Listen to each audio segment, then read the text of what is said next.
अभी हाल ही में मुंबई के एक लोकसभा मतदान केंद्र में जो वोटों की गिनती हो रही थी, उस समय जो एक घटना घटी थी 4 जून को, जिसके बारे में 14 जून को पुलिस ने एक एफआईआर दर्ज कराया है।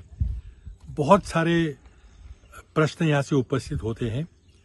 पहला प्रश्न कि काउंटिंग सेंटर में मोबाइल फ़ोन किसने लाने दिया, कैसे आया, उस मोबाइल फ़ोन का उपयोग किस लिए किया जा रहा था, बाहर से संवाद रखा जा रहा था, बाहर के लोगों से बातचीत हो रही थी।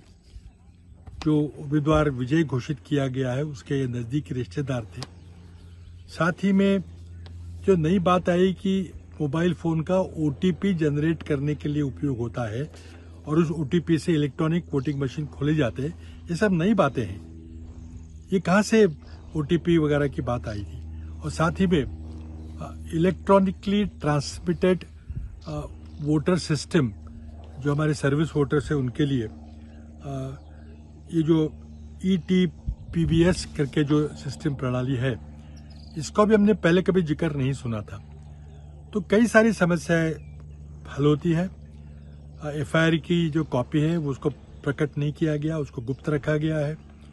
अब ये खबर सिर्फ मुंबई तक सीमित नहीं है, ये पूरी वैश्विक खबर बन गई है।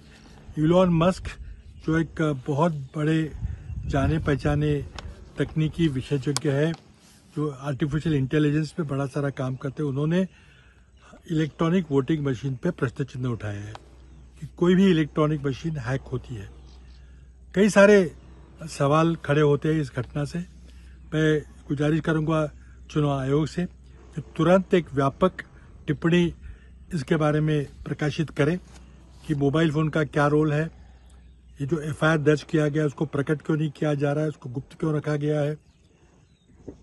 हमारे जो पराजित उम्मीदवार थे शिवसेना के उद्धव बालासाहेब ठाकरे गुट के, उन्होंने शायद शिकायत दर्ज की है।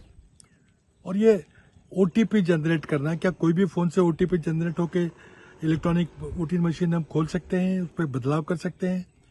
और ये इलेक्ट्रॉनिक ट्रांसमिटेड जो पोस्टल सिस्टम है, पोस्टल वोट की सिस्टम है, ये नई चीज़ कहाँ से आ गई? तो ये कई सारे प्रश्न उपस्थित करता है। और जैसे पूरे भारत में इसके बारे में चिंता व्यक्त की जा रही है, सिर्फ भारत में नहीं पूरे विश्व में इसके बारे में एक प्रश्न चिन्ह उठाया जा रहा है। मैं समझता हूँ कि चुनाव आयोग को तुरंत सभी दिल्ली में केंद्र के विपक्षी दलों को बुलाकर एक मीटिंग लेनी चाहिए, एक व्यापक ज्ञापन देना चाहिए कि क्या हुआ क्या है, और इसकी पारदर्शिता से जांच हो और जो दोषी है उस पर कार्रवाई हो, और शायद पूरी चुनाव प्रक्रिया को स्थगित किया जाए, और जो शिवसेना का जो इलेक्शन पिटीशन है उसको तुरंत उसकी जांच हो। अभी इलेक्शन पिटीशन शायद अभी दाखिल होने वाला है। तो ये बहुत चिंता का विषय है, चुनाव आयोग की जिम्मेदारी से बच नहीं सकती।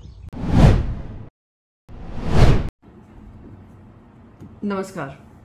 आज इलेक्शन को लेकर एक और गंभीर आरोप सामने आया है इन्वेस्टिगेशन के माध्यम से, जो पुलिस स्टेशन इन्वेस्टिगेशन कर रही है एक एफआईआर को लेकर। हाल ही में जब 4 जून को चुनाव हुए थे तो मुंबई नॉर्थ वेस्ट कॉन्स्टिट्यूंसी में हमारे उम्मीदवार, महाविकास आघाड़ी के उम्मीदवार अमोल गजानन कीर्तिकर जी को घोषित किया गया था कि वो हार गए हैं 48 वोट से, और जो विजयी घोषित किए गए थे वो रविंद्र वाइकर हैं, जो एक शिवसेना उद्धव बालासाहेब ठाकरे जी की पार्टी से गद्दारी कर शिंदे पक्ष में गए थे, हाल ही में पक्ष में गए थे क्योंकि उनको ईडी और सीबीआई का डर था, उनको जेल जाने का डर था, और उसी के चलते उन्होंने एकनाथ शिंदे का हाथ थामा था और उनको उम्मीदवारी घोषित की गई थी महायुति की तरफ से। जब वोट काउंटिंग शुरू हुई, प्रक्रिया शुरू हुई, वोट काउंटिंग में उनको अमोल कीर्तिकर जी लीड कर रहे थे, यहाँ तक कि 2200 वोट से उनको विनर डिक्लेयर कर दिया था। फिर बाद में उन्होंने रिकाउंटिंग रविंद्र वाइकर ने मांगी। 2 बार रिकाउंटिंग के बाद अचानक से ही खबर आती है कि 48 वोट से रविंद्र वाइकर जी की जीत हुई है। फिर बाद में चौंकाने वाली बातें सामने आई।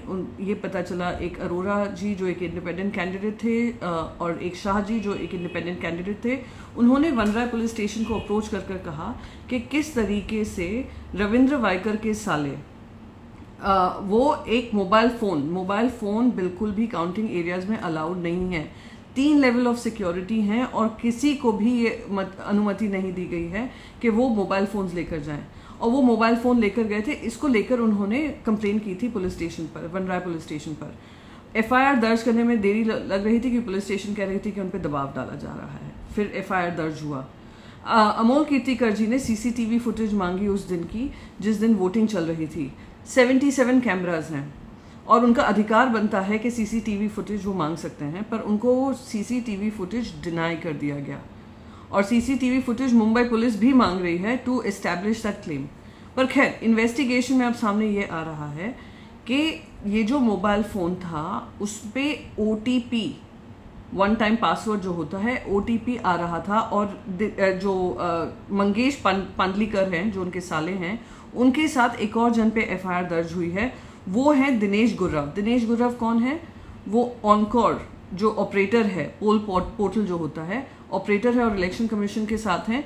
ये दोनों का नाम आ रहा है कि ये दोनों साथ में मिलकर काम कर रहे थे और ओटीपी उनके हाथ पे आ रहा था और वो उसके माध्यम से पोस्टल बैलेट्स की हेराफेरी हुई है। तो क्या ये गंभीर चीज़ नहीं है?